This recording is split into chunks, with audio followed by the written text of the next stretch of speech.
Morning cactus people. Now this should be the new cactus in March video, but seeing as I only got 3 plants last month, I thought we'd do something slightly different.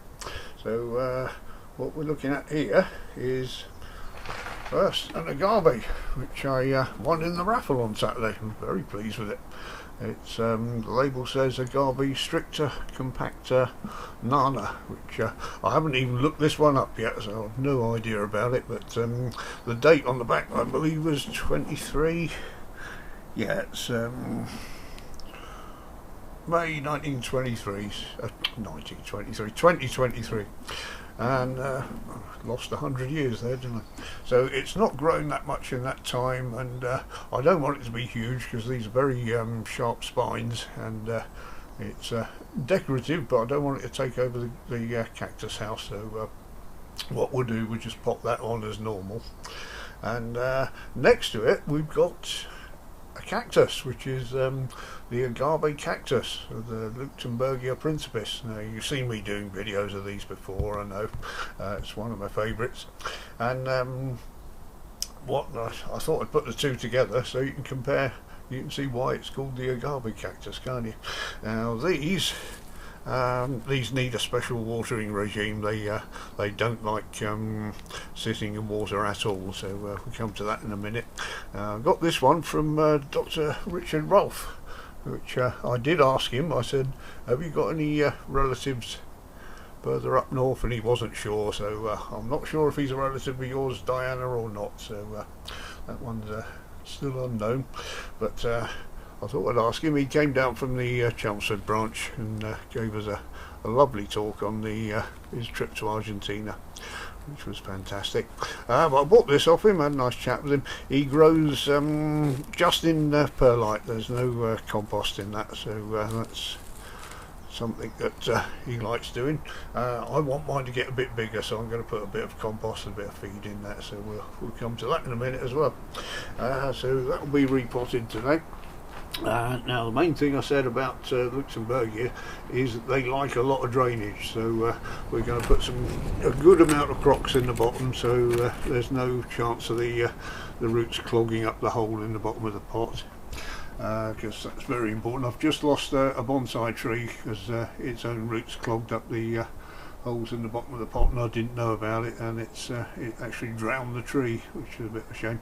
So drainage, as I say, 50-50 with grits and Ziggy's #1 compost. Now I want this one to grow a bit bigger. I'm looking to get a fair sized specimen on there, so I'm going to add some nutrient to it. I'm going to add what I've got left of the volcanic rock dust here, which has been very good. A lot of nice trace elements in that, and I bought that little tub to try it out because it's not cheap, but we'll use the last of that plus some bloodfish and bone meal, which I normally use for just planting trees out, fruit trees, but I don't normally use it on the cacti, but I thought we'd give it a go this time. So and down here I've prepared a label so I know what's what, name of the cactus, the date, and what I'm potting it into, 50-50 grit and so on. So these are the pots I've chosen, and this is what we're looking for. Well, actually we're looking towards. This is one I got a few years ago, which was probably smaller than the one I've just shown you, and it's got its own watering regime, as you've seen in a few other videos, where I give them a blooming good soaking, and then I put them somewhere where it's just got grit underneath them, and so they drain out completely. I don't leave them on the bench where the water might sit on the bottom of the pots and not drain fully.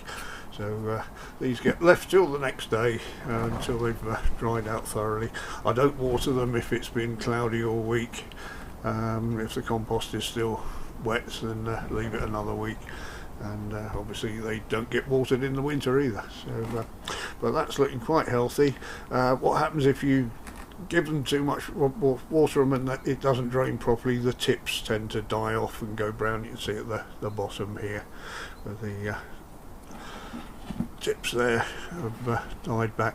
So the newer growth with the new watering regime on this is looking absolutely fine. There's no dieback on the top one, so I think I'm doing something right. So what I'll do now, I'll stop the videos. I can't pop them up with one hand obviously, and come back in a second.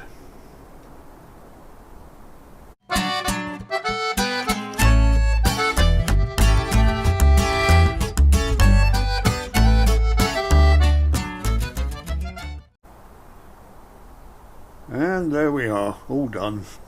The Luxembourgia with the added nutrient and plenty of drainage in there, as you saw, and the Agave stricter with just the plain compost and grit in that one, no added feed. So we'll wait and see. I've put the date on them, so we'll wait and see if the that one will overtake the one at the back there, which will be interesting, because these can get up to about ½ metre, so it'll be pretty impressive plants if they do. I say that one's coming on lovely, so it'll be nice to have a few more and grow them to full size and actually get them to flower, and then we can actually grow them from seeds. I've tried growing them from seed that I've bought in and the seed hasn't germinated, so it'll be nice to get some on my own.